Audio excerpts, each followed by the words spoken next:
Welcome to the Exit Ready podcast. Ryan Ray here as always. Today you're going to love the episode. Be sure to never miss what's going on with the Exit Ready Cohort Intensive by going to www.rgahub.com/exitready. That's rgahub.com/exitready. I'll put a link to this in the description below so you can check it out. But if you're an owner, you're not going to want to miss this. Now, let's get to the show. Well, Morgan, it is good to have you on. How are you doing today? I'm doing all right. How are you? Well, as I said before we hopped on, I'm battling this little head cold here. So other than that, I'm pretty good. So it's kind of chilly or crisp here in Texas, but where you're at is probably a lot colder, so I can't complain about that, I guess. We were beautiful on over the weekend, and yeah, now we're headed for our first snowstorm of the year. So Nice. Okay, so for people who aren't familiar with you, give a little background on who you are and what you do. yeah, so my name is Morgan Ranstrom. I'm a partner at a firm I started called Trailhead Planners, and we are a wealth management firm. We specialize in doing a wealth advisory work for business owners. So I think, as you know, business owners come with pretty complex financial lives. There's not only managing the business, the cash inflows and outflows of the business, but there's also, well, at some point that comes to your personal balance sheet or not. There's talking about bringing on partners or, exit plans, succession plans. There's insurance needs for both business and personal. Owning a business makes your tax life pretty complex, especially depending on whatever state you're based in. And then there's pretty serious, estate planning complications as well. So we think that's where we provide a lot of value. That's where we do a lot of work, is just kind of helping people manage that complexity so that they can focus on, whatever it is they do best, whether in the business or just being present to family, experiencing other joys, whatever that is. Okay, so when you think about exit planning or looking ahead to that, the big day you can retire from as a business owner. Yeah. How much time? I mean, I know the answer is all at some level compounding interest as soon as you can, but like, what's maybe not enough time? I should say, hey, we're closing tomorrow. When do you get this set up? So, what's too short of a window to even really be serious about this conversation? It's such a good question, and I hate to say it, but it depends. What I don't like seeing is a business owner betting their entire retirement or just sense of financial security and independence on the sale. Now, sometimes that works, right? And I think we can all think of examples where that works. I think that's probably a pretty low percentage of business owners. I think most businesses don't sell or don't sell for what you think they're going to be. It's some just kind of internal transition or whatnot.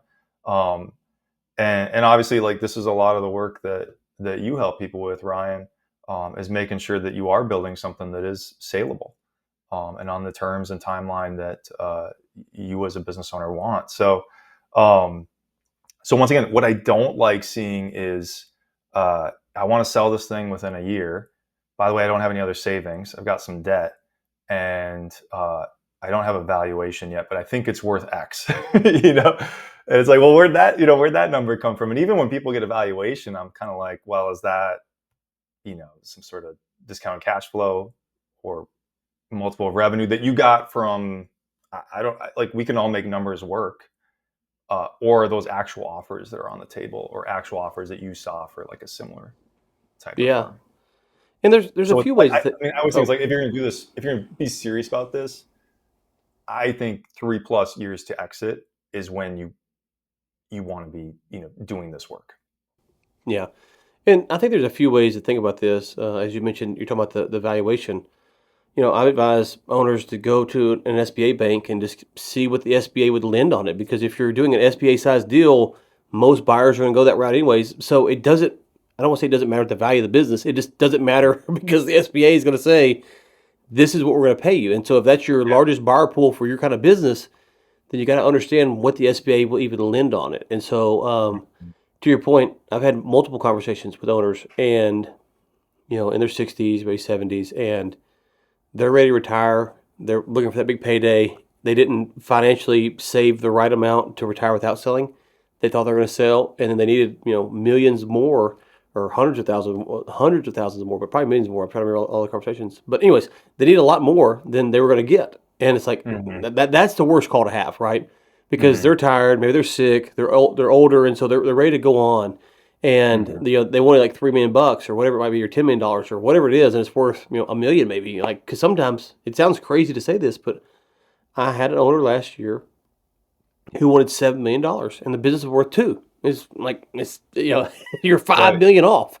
He's Right. like, well, it's a big city. There's a lot. Like, yeah, that's cool, but people aren't paying for Yeah. that. Like that's not how it works. And so, to your point, I think you got to plan. Depends on where you're at, of course, but the 3 year kind of mindset.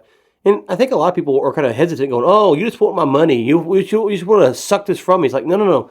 In the M&A game, as I stress over and over again, there's millions of dollars on the line here.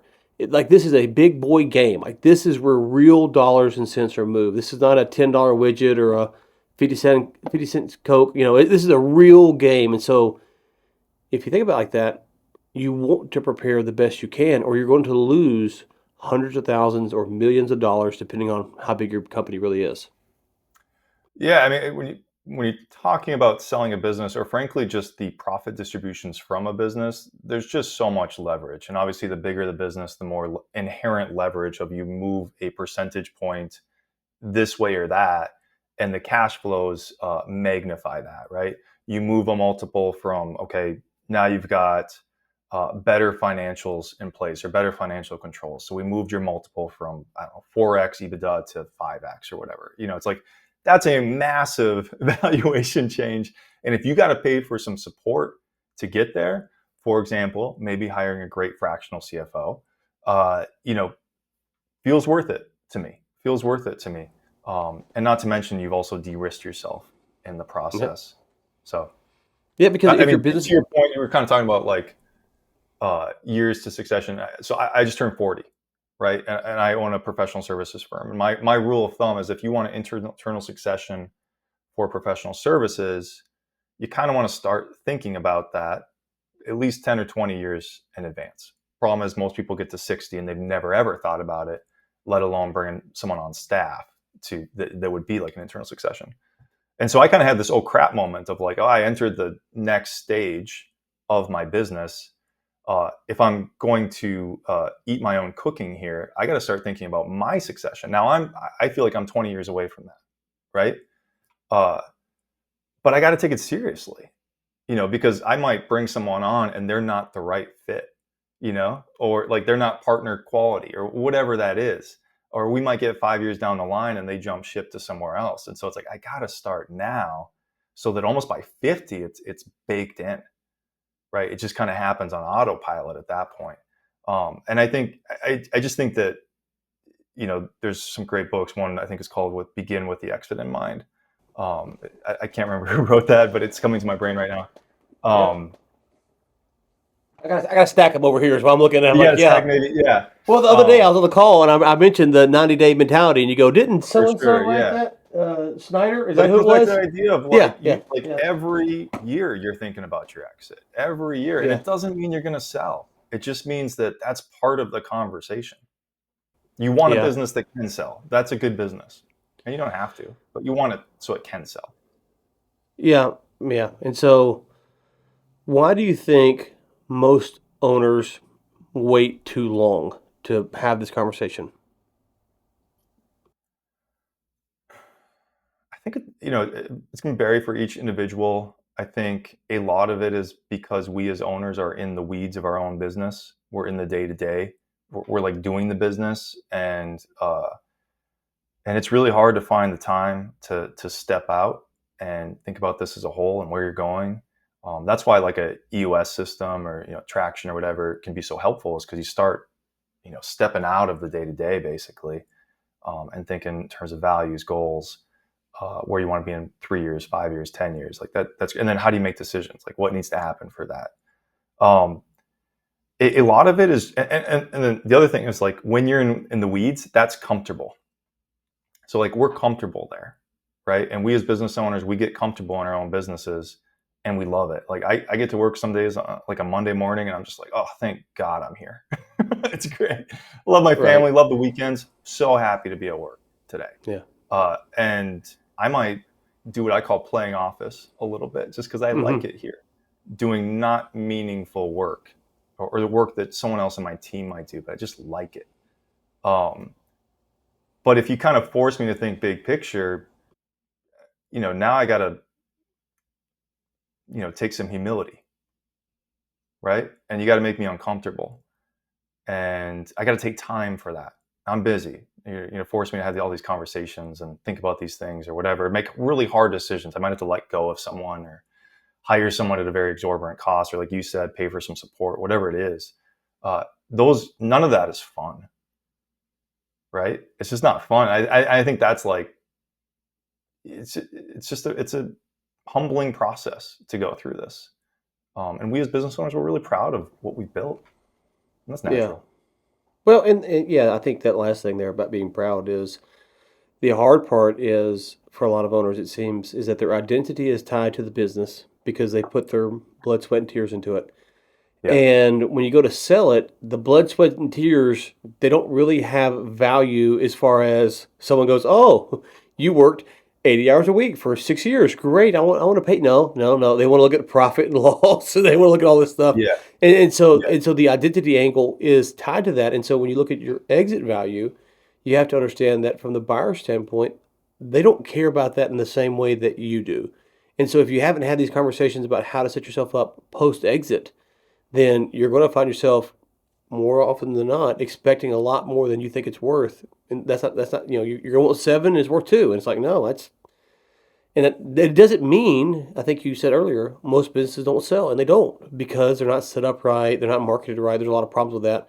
But unrealistic expectations is a big reason that companies don't sell because they won't, there's some brokers who will just take whatever you say, yeah, give me $7 million and it's worth two, and they'll put it out there for you and it doesn't sell. And so that's part of the problem as well. And so there's Mhm. a lot of education that has to go on in this world to help sellers navigate these streams. And, I was talking to an owner I don't know, about a month ago, and I said, would you pay, I think it was $500,000.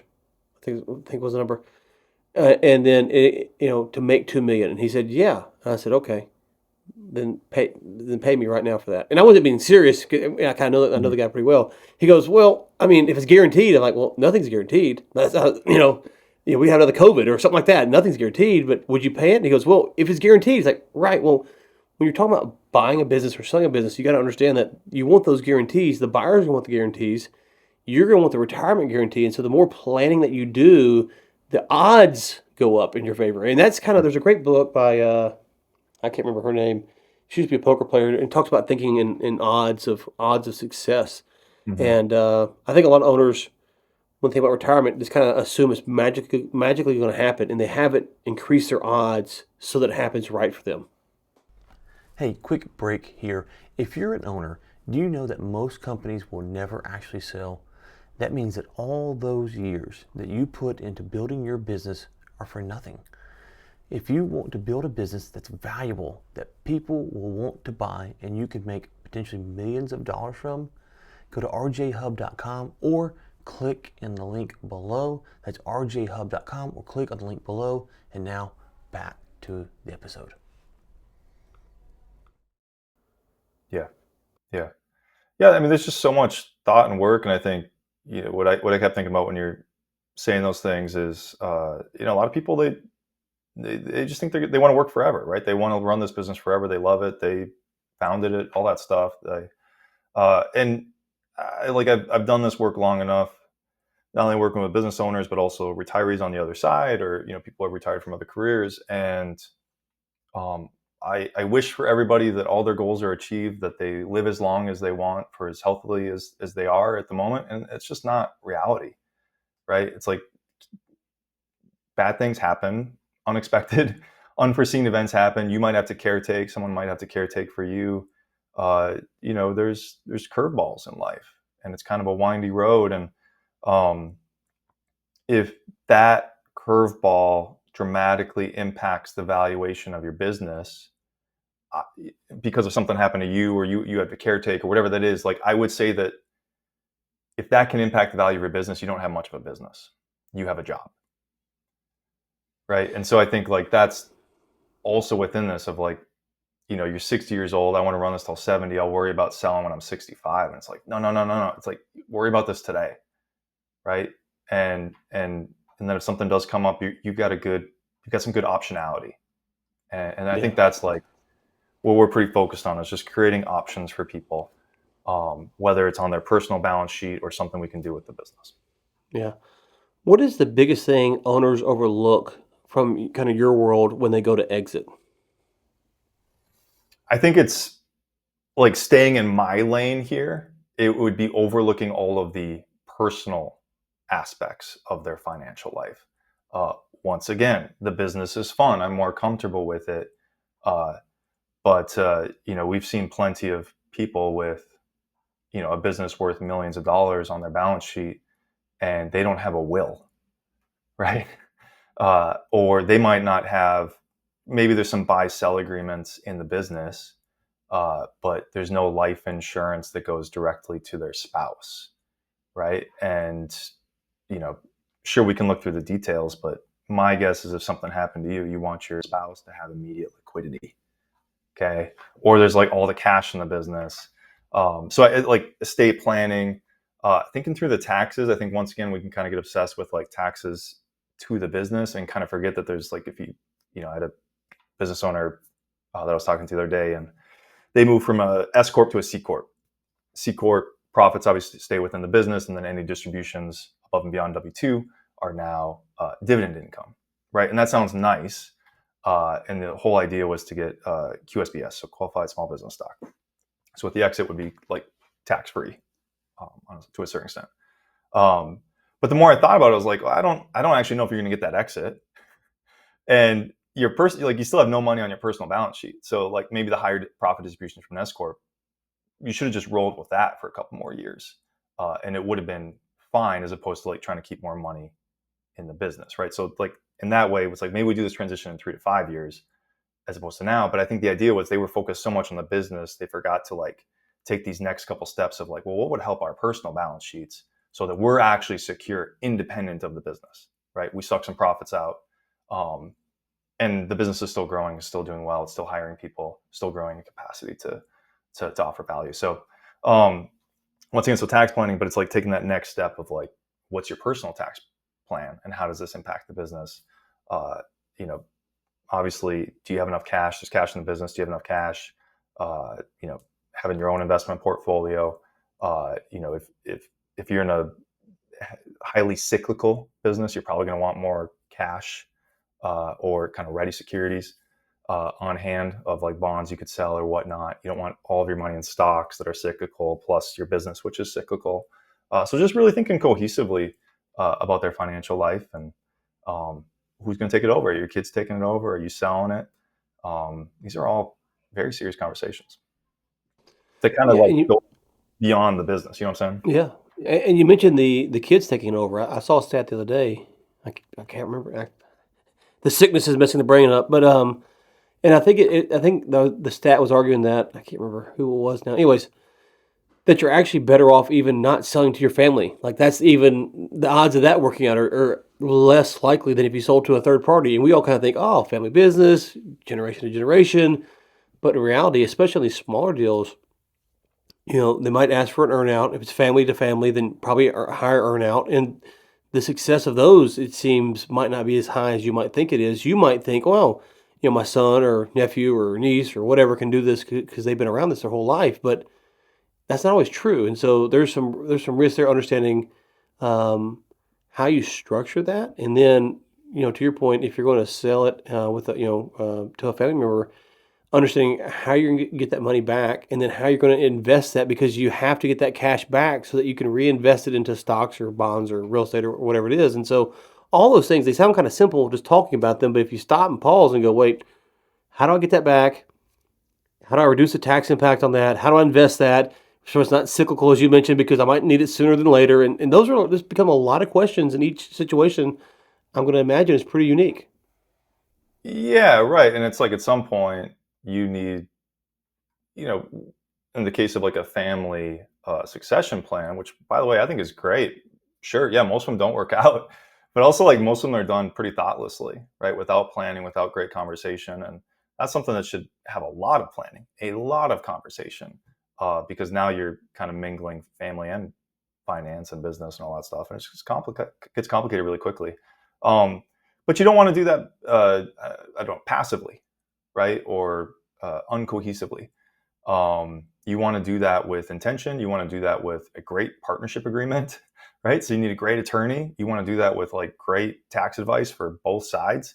So it's like kind of like everybody needs their own counsel. If that plays into your retirement plan in terms of like next generation is now buying you out, sure. How does that deal? You probably want to give a little deal, or the second gen wants a deal, but can you afford to give a deal? And still meet your retirement goals. So it just gets complicated fast. And I think we all have a tendency to do some mental accounting on this in terms of like, yeah, if I do that, it'll work out, or I got this rule of thumb or whatever. And it's like, you want really good professionals giving you advice and looking at this from different angles. Yeah, it seems that a lot of business owners take selling their business as if they're going to pick out somewhere to eat for a Tuesday night. In reality, it's like going on a foreign trip to a foreign country that you've never been to before. And if me and you both I've never been to Europe, so I'll pick a country there, to France. The list of things that you might want to see, the order you want to see them can be different than me. We probably want to see a few of the big things, but aside from that, like how many French restaurants, how much walking around, it's all gonna be different, and that nuance becomes very important to understand. And so, if you were gonna make a trip to France and you had no expectation of going back, then you would spend a lot of time planning out where you're going to see, how you're going to map it out, where you're going to walk, best time of year to go, all that stuff. And so selling your business is 1,000 times more important than a trip to France. And so it feels like that's kind of lost on owners, though. It's almost like, hey, we're getting a cheeseburger tonight. Where are we going? McDonald's, In-N-Out. Where are we going? And it's like, no, this is something more complicated than that. And there's nuance per owner that has to be recognized. Yeah, I think that like Warren Buffett's a good example of like someone who's done hundreds of acquisitions over the course of his career, right? And then on the flip side, it's like we all hear about serial entrepreneurs who have had multiple exits, and that's great. Once again, not going to be most of us, right? And I think most of us who are entrepreneurs, who are business owners, we're going to be lucky to sell one and get value from one business. I would want to do that right. Yeah, I think it's weird because you said you turned 40 here recently, so I'm 40 this year as well. So we've grown up in the same era, and M&A is talked about a lot more now than it was 5 years Right. ago, 10 years ago. So people are more aware of it, but still what gets the headlines is the big deals, the Warren Buffetts or the Exxon buying this or someone like that, which is more complexity and a lot more going on than what we're dealing with here. But at this level that we work in, there's a lot of complexity, and it's like, okay, hey, if you're going to do it once, to your point, we hear about the serial entrepreneur who 7 exits, 15 exits, 20 exits, or whatever. It's like, okay, that's a freak. That's we Yeah, both like the Timberwolves. That's that's Kevin Garnett, great. okay? Yeah, Yeah, we're not Kevin Garnett, okay? yeah, yeah, right. So it's like, okay, yeah, that's great, but most of us aren't. We're not going to be, 7 foot tall and can shoot from the outside and drive to the basket. That's not us. And so I think we kind of have missed that on this. And so it feels like when these conversations happen, it's almost like a scare tactic for owners.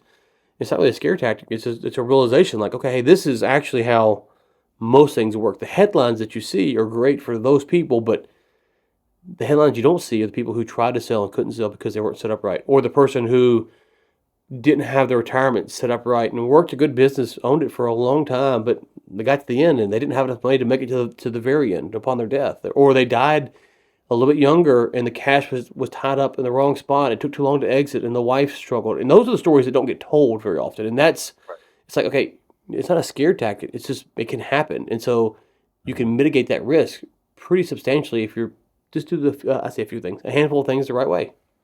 No, it's very vanilla, right? It's just like blocking and tackling for the most part. But through that process, you turn over every rock, um, and you find some things that, yeah, either de-risk you massively or add incredible value. And there's good in that process, and it's just kind of finding, one thing that we're big believers here at Trailhead is just helping business owners put the right team around them and then help them manage that team. Because once again, everybody's kind of looking at it from different perspectives, and you want support uh, putting that into a cohesive plan, right? That is actually helpful to you. Um, so it's making sure that you evolve. A lot of us, like, you start out with one tax person early when you start the business, and your business grows and your tax needs grow, and the original person can't keep up with that. But they're friends, right? You see them at the country club or whatnot, or at the gym, you golf with them or whatever. It's like, but great, you're not getting great advice, right? And you might be missing something. So is that the right person for that seat? And I think those are just kind of hard things to do. And by the way, you got to run your business through this whole process. So it's like, this is another, like, uh, time resource is scarce, but you kind of got to do this work of making sure that you're getting the right, legal support, the right tax support, the right retirement planning support, the right exit planning support, all this stuff. And if you can get that team in place, I think there's value there, right? It's really good on the other side of that. Well, another day when we were talking, you mentioned that if the owner sets the business up right to exit, they might not actually want to exit, which kind of gets Yeah. lost in all this. Exit planning and thinking about exit and how to maximize your value, if you do it right, can actually make you enjoy your business more than you already do. hmm Yeah, and I love that you brought that up, because we were talking about that, and I think my goal is always to, like, help someone uh, improve their business so much that it's ready to exit, and then decide that they don't actually want to do that, right? Because you're having more fun, you're making more money, you're growing the business.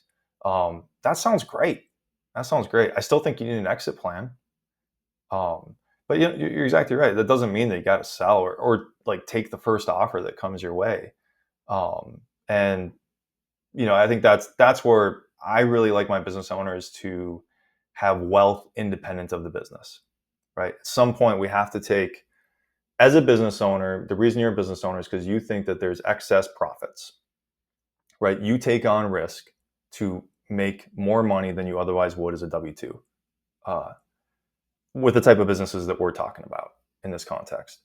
Uh, and so if you take that higher IRR that comes along with it, and you don't improve your personal balance sheet, I think you've not really improved much, because now, once again, everything's risked on uh, this successful exit that may or may not actually happen for you, or may or may not actually happen at the level we're talking about or hoping for. Okay, so earlier you said, I think 3 years, start thinking about it. Um, how does that process start if someone calls you up and says, hey, I'm thinking about exiting in 3 to 5 years? Like, what's step one? Step one is, what do you want? Why do you want to exit? Right? What's Are you happy? Are you not happy? What's on the other side of that? Right? So it's really just called a discovery process of asking a lot of questions, a lot of questions. Um, I was told a story. I got a business owner that worked with that exited, and I think he exited mainly because of the stress of, like, payroll management and how it impacted his personal, like, cash flow and income throughout the year. Um, Great guy, great business, really good business owner, and uh, I think it could have been solved just through hiring a good fractional CFO, honestly, or just, like, it would have significantly reduced the stress, and maybe he would have hung on for a few more years or something like that. So, you have a good discovery process. You kind of elicit those things, and you help figure them out. Or maybe one partner wants to sell, but another one doesn't. Right? It's like, these are Yeah. just conversations. Um, and then, but let's say, like, selling is it. So then the next part is, yeah, get a valuation, not so like an official valuation that's going to hold up in court, but we want to have some sense of value. We want to start getting your personal financial plan in place, right? We want to make sure that you have the right support to actually start driving towards that exit. So, are you hiring an official exit planner? It could be some sort of business consultant. It could be, the answer could be financial. So it's like, get that CFO in place. Maybe your sales aren't great. So we find some sort of like, sales consultants or whatever it is, right? It's like we kind of figure it out what the need is. And, part of my job is to help, refer the right person or, give you some options or kind of circle, okay, this is it, right? That's the next one. But it's really just finding that one thing you can implement this quarter, right? Because you're already so busy and it's like, so what can we do this one quarter? We get past that, next 90 days start, what's the next thing we can do? And so you're kind of working on the personal side while you work on the business side. And the idea is at some point, whether you're talking to M&A consultants or whatever, at some point it's actually going to go on market. Yeah, well, I think it's very wise because, you might think, okay, well, there's 1,000 things to do, but the bandwidth, the time that you have to do them and to do them well, you can do a bunch of stuff, you're not going to do it well, is really limited. And you got to run the business too. For most owners, they're not just getting a check every, once a month or once a quarter or whatever it is, they're showing up. And so that kind of 90-day mentality to fix what's going on or what you're going to focus on and fix that. And I love that you brought up fractional CFOs because they seem to get slept on a lot. And a lot of owners really need them. It's not to hate on CPAs or bookkeepers or not to hate on people. It's just saying that there is a need for more small businesses probably to have fractional CFOs in their suite of people that they're contracting out or whatever. Probably don't need a full-time CFO, but they probably definitely need a fractional CFO. I would say, I don't know, 70-80% of all the owners I talk to probably need one.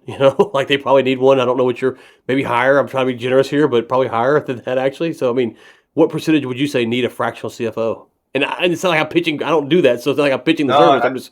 I'm curious. yeah, we don't offer that. We do some like one-off cash flow consulting, but we don't offer that either. But no, I think most.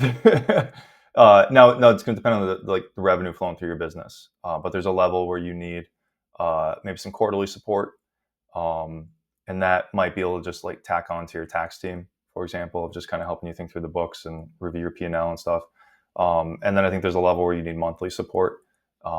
And it's just where the complexity justifies it. Maybe a few million in revenue, 5 million plus in revenue. And at some point you might need a controller, right? That's kind of another level of revenue or type of business. But what I like about the fractional CFO, and I actually like using this like strategic CFO, because it's not someone just doing your books or updating spreadsheets. It's really helping you think through your business, right?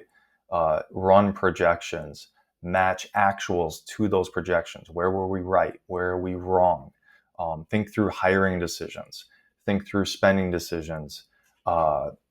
Really track the different, high leverage ratios. I would say like what actually matters to this business. If you have inventory, there's all kinds of great things to track to manage your inventory and cash flow that way. So we're huge advocates of fractional CFOs, and what I like about them, the good ones, is I think they're kind of like us as planners in the sense that they're forward looking. Most professionals, the way their profession works is it's looking at a legal document and creating a great legal document. It's making sure last year's taxes are now filed for and tracked correctly and all that stuff. You need those people on your team. You also need people who are looking forward and helping you look forward, and that's invaluable. And I think a good fractional CFO does that well. Yeah, agreed. And you touch on specialized help. Since we're the same age, we kind of have lived in the same world on some level. And so when we were growing up, you mainly had W-2s, right? Everyone was a W-2. Now your CPA wasn't a W-2 and your attorney Right. wasn't a W-2. But today, the amount of specialized help that's out there has grown tremendously. And so I always see these debates over work from home and in office. And I'm like, guys, okay, we can have that debate. But the amount of specialized help that's out there for whatever problem you have, it's crazy. Like it is really wild how much access to people we have who have really good pedigrees, like you mentioned, sales help or got John Seifert doing the first talk of the intensive, and he talks about output thinking is his whole thing about how to set your company up to manage your people, and like that's fractionalized help. And so I think if you're an older owner, 60, 70, you might have heard of some of this, you might have used it, but probably don't even realize the amount of people that are out there that specialize, and you don't have to have them on the payroll, paying them every 2 weeks because we used to think about hiring someone. Okay, well, that's a whole year. Okay, there's insurance, there's vacation, and that's just you don't have to go that route as You much might as have you to had to in move. the past. Yeah, I might have to Right. move. Right, Yeah. right, and Yeah. so I love the emphasis on specialized help because there is a lot of that. You still need your core team that's probably going to be in the office or whatever, but the amount of specialized help that's out there really gets slept on. I think, especially these work from home debates, kind of minimize the availability of truly specialized help that's really talented. Like the best, well, okay, one of the speakers, Kevin Henderson, he was the top M&A attorney in Texas 2 years ago and number two last year. Okay, they don't have a corporate office that I know of. I mean, I'm sure they have a location, but he works Mhm. at a co-sharing spot. And it's like the top M&A attorney in Texas as far as number of deals done. So yeah, specialized help is here and is here to stay, and I think it's really slept on. I'm not sure why that is. Do you have an opinion on why that's kind of overlooked? I still think it's so new. Um, but no, I think we're living in the glory days of small business ownership. Just the resources that are available for us, and I would point to two. One, I mean, obviously just technology, whether it's AI or just any of the great software we have access to. But like you can start a product start to finish and be selling it through Amazon or Shopify or whatever, making some pretty good money without like significant warehouse costs or like it's insane like the leverage we have available to us. And then I think like AI is probably helping every company have a little bit better margins, frankly. Um, and yeah, that helps Amazon, but I think it also helps some small business punch way above its weight. So yeah, the technology side, and then the other side is the fractionals, where you can go get grade A talent on a 6 month engagement or some sort of monthly contract or something like that. Which, by the way, if they're not cutting it, you just move on and you find the next person. Or if it's like, oh, I didn't need sales support, I needed operations support. Great, I can go get you a fractional COO who's fantastic and will help you scale. By the way, she's an expert in scaling with startups in California or whatever. So like it's just there's so much talent out there right now, and we as business owners have access to it, and it would be insane not to go seek those resources. Yeah, and I hear all the layoff news, or the Doge shutdowns of government stuff, and I always think, man, if you're a small business owner and you see, big company X is laying off or the government's cutting out, and your business is tied to that, reach out or put an ad out or something for people that might want a W-2 job, but they're trying to find that bridge. It's a great Mhm. time to get them to come contract with you and then help you understand how to get that government process done faster, or work inside of Amazon better, or whatever it might be, or just maybe they're a marketing expert and they can understand that. So yeah, there is. I think you're right. We are in the golden age of small business because you can access so much more talent so much faster. You can find them, and so yeah, it's great. Okay, so what will you be talking about your week during the intensive? Yeah, so I think this is where I was going to talk to you about this.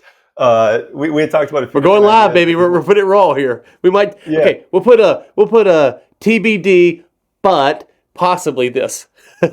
yeah. So I think what we're planning on is two things. One, I think there's a lot of great speakers on the business, right? And whether it's M&A or business tax or whatnot, I think we want to talk about what's the checklist you want to follow on the personal side, right? Where the business hits the family, right? I think that's number one. Number two is how do you put the right team together, right? So, kind of who's sitting in what seat, what professionals might be valuable to you. I see that as something that could be extremely valuable. But really, it's just like how do we? Yeah, you have the business. If we're looking at you as a individual or a family with a business asset, a high value business asset, what are the things you want to start moving on today to as you build toward that sale? No, I think that's great. Okay, where can people find you between now and then on social media or website, wherever you want them to send them to?